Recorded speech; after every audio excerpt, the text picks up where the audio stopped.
Hello guys, yan po ang bagong menu ko na chicken curry. Hindi ko to uulitin. Ayan po, meron po siyang nilagay kong pinya. Totoong sinabi niya. So niluto ko siya, pinakulang. Hindi ko na po siya ginisa, pinakulang ko lang siya sa sarili niyang katas kasi para iwas mantika. So nilagyan ko bawang sibuyas and then tinimplang ko may pamintang powder. Pinakulang ko siya ng kutsa, sinangkutsa ko siya. And then, nung kumulan at lumabas na ang katas at nilagay ko na po muna yung patatas para maprito-prito sa sarili niya rin katas.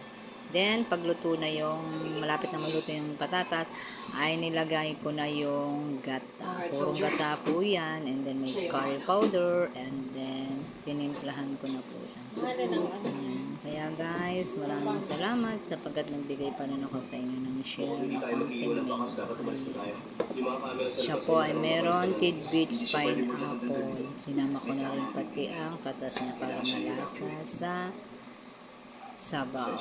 Marami lang po siyang nilagay kong sabaw kasi masarap po ang medyo may sabaw-sabaw kasi pag ang kanin po ay medyo matigas ay medyo mahirap lunukin. So, nilagyan ko siya ng konting sabaw. Parang kasama kong si Mudra ay makakain ng maayos.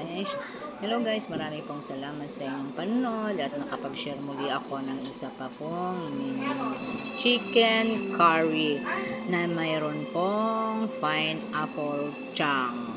Thank you guys everyone sa panonood. God bless you all.